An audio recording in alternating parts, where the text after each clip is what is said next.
जय जगन्नाथ नमस्कार। आसतु नजर पकेबा मयूरभंज जिलार आज टॉप न्यूज अपडेट कौन कौन सब रही किंतु पूर्व आपण मानक गोटे अनुरोध वीडियोटी को संपूर्ण देखंतु आ जो मैंने प्रथम करी चैनल को आछंती सब्सक्राइब करंतु जाफल प्रत्येक नूतन वीडियो नोटिफिकेशन आपण सर्वप्रथम पाई परिबे। आज प्रथम खबर गांगराज अंचल युवती को आक्रमण सह हत्या धमक नहीं बारिपदा सदर थाना अभियोग। युवती को आक्रमण सह जीवन में मारिदेवार धमक नहीं बारिपदा सदर थाना लिखित अभियोग होती। एने कुलियाणा थाना अंचल गांगराज अंचल सुभद्रा गगई शुक्रवार 12टा समय लिखित अभियोग करछंती। से तांको पुरुष बंधुों सह बांकीसर स्थित संपर्कीय घर को जाइथिले। सेठारे जगा गगई नामक युवक युवती को गाड़गुलज करने सह तांको पुरुष बंधु को पिटामरा करथिले। एथिसहित तांको जीवन में मारिदेवाकू धमक देइथिले। आक्रमण में तांको पुरुष बंधु रक्ताक्त होई स्थानीय पीआरएम मेडिकल में भर्ती होइथिले। एने अभियोग क्रमे बारिपदा सदर थाना रे मामला रुजु करी तदंत आरंभ करा जायछि। परवर्ती खबर बारिपदा सहर दिव्या पैलेस निकट में पुलिसर गाड़ी एवं हेलमेट चेकिंग बेले उत्तेजना। सूचना अनुसार शुक्रवार राति प्राय 9 घटिका समय बारिपदा सहर दिव्या पैलेस निकट में पुलिसर गाड़ी एवं हेलमेट चेकिंग बेले युवक बिना हेलमेट्रे जीवा समय पुलिस ताकू धरिथिला। तेबे एने पुलिस युवक मध्य जुक्तितर्क होगा सहित उत्तेजना प्रकाश पाइथिला। तेबे बारिपदा टाउन थाना आईसी सुमित कुमार घटनास्थल को पहुंची बुझासुझा करने पर परिस्थिति शांत पड़थिला। परवर्ती खबर चित्रोड़ा ग्राम में निआरे जलीगला संपूर्ण घर सहित आसवाबपत्र नष्ट। मयूरभंज जिलार मरड़ा दमकल बाहिनी अधीन चित्रोड़ा ग्राम में अपराह्न 3टा समय डहड खरार जलंक घर पड़ जाइथिबा देखिबाकू मिलिछि। सूचना योग्य जे मरड़ा थाना अधीन बिनेश महांतों घरे अपराह्न 3टा समय हठात निआं लगी घरर समस्त आसवाबपत्र धान बस्ता आदि निआरे जलीपड़ी संपूर्ण नष्ट हो जाइछि। तेबे घर पड़र कारण स्पष्ट रहिथिबा बेले सर्ट सर्किट्रु निआं लागिथिबा अनुमान करायाउछि। दीर्घ 1 घंटा दमकल केन्द्र को जोगाजोग करथिले मध्य जोगाजोग होई पारि नथिला। परवर्ती खबर पुराणापाणी निकट ट्रक ओलटिला अल्पके बर्तिले चालक। सकाळ 10टा समय टाउन थाना अंचल पुराणापाणी निकट में मुख्य मार्ग में एक 12 चकिया ट्रक भारसाम्य हराई ओलटि पड़ता। यह दुर्घटना चालक सामान्य आहत होता बेले सूचना पर पुलिस सेठारे पहुंची ट्रक को उद्धार करथिबा देखिबाकू मिलिथिला। परवर्ती खबर मोबाइल लुटेरा गैंगर 5 जन सदस्यों को गिरफ्त करी खुंटा थाना रे प्रेस मीट कले खुंटा आईआईसी एवं उदला एसडीपीओ।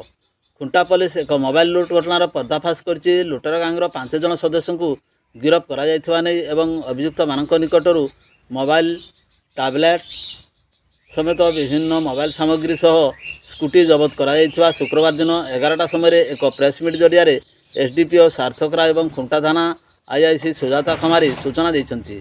घटनारू प्रकाश खुंटा डाक्तरखाना छकरे थिबा मनोरंजन बेहरांकर भारत मोबाइल नामक एक मोबाइल दुकान गत 24 तारिख राति रे किसी दुर्बृत्त दुकान पछपट कांथरे कणा करी भीतर को प्रवेश करथिले।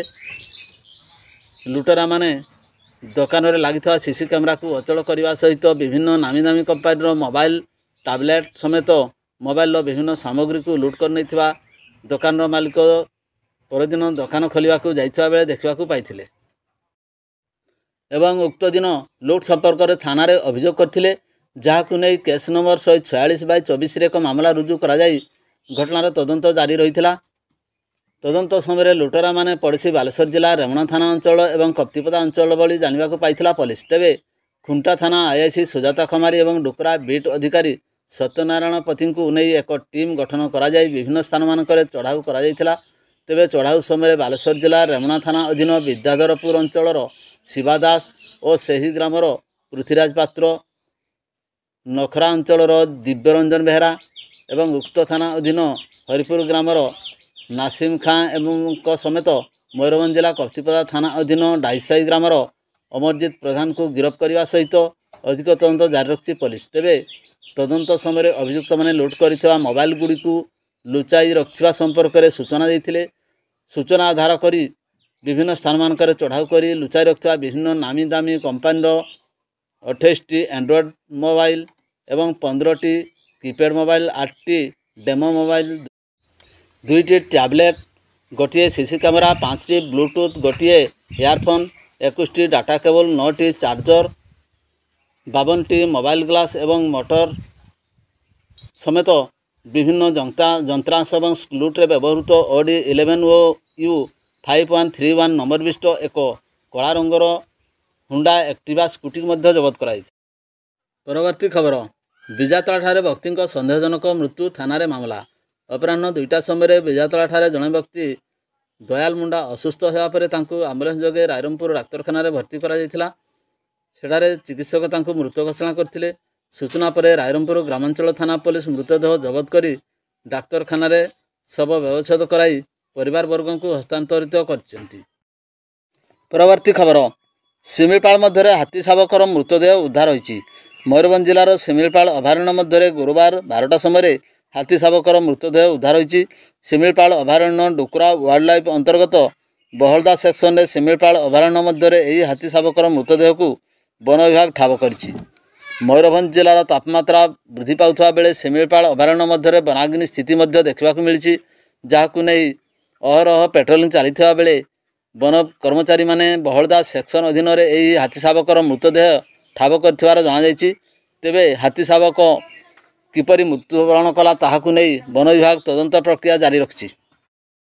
ପରବର୍ତ୍ତୀ ଖବର, ଘର ନିକଟରେ ବେକରେ ରସି ଲଗାଇ ଖୁରୁଣ୍ଟିଆ ଗ୍ରାମର ବୃଦ୍ଧଙ୍କର ଆତ୍ମହତ୍ୟା। ମୋରଡ଼ା ଥାନା ଅନ୍ତର୍ଗତ ଖୁରୁଣ୍ଟିଆ ଗ୍ରାମର ସ୍ୱର୍ଗତ ଗିରିଧାରୀ ମହାନ୍ତଙ୍କ ପୁଅ ରମାକାନ୍ତ ମହାନ୍ତ ସକାଳ 7ଟା ସମୟରେ ବେକରେ ରସି ଲଗାଇ ଆତ୍ମହତ୍ୟା କରିଥିବା ଜଣାପଡ଼ିଛି। ସେ ନିଜର କୌଳିକ ବୃତ୍ତିରେ ରୋଜଗାର କରି ପରିବାର ପ୍ରତିପୋଷଣ କରୁଥିଲେ। ମାତ୍ର ଆତ୍ମହତ୍ୟାର କାରଣ ଜଣାପଡ଼ିନଥିବା ବେଳେ କିଛି ଦିନ ହେବ ଅସୁସ୍ଥ ଥିବା ଜଣାପଡ଼ିଛି। ସେ ମାନସିକ ଚାପରେ ରହିଥିବା ଜଣାପଡ଼ିଥିଲା। ତେବେ ଉକ୍ତ ଦିନ ପରିବାର ଲୋକେ ତାଙ୍କୁ ନିକଟସ୍ଥ ଏକ ଆଇଁଷିଆ ଗଛରେ ଆତ୍ମହତ୍ୟା କରିଥିବା ଦେଖିବାକୁ ପାଇଥିଲେ। ଭିଡ଼ିଓଟିକୁ ଶେଷ ପର୍ଯ୍ୟନ୍ତ ଦେଖିଥିବାରୁ ଅନେକ ଧନ୍ୟବାଦ।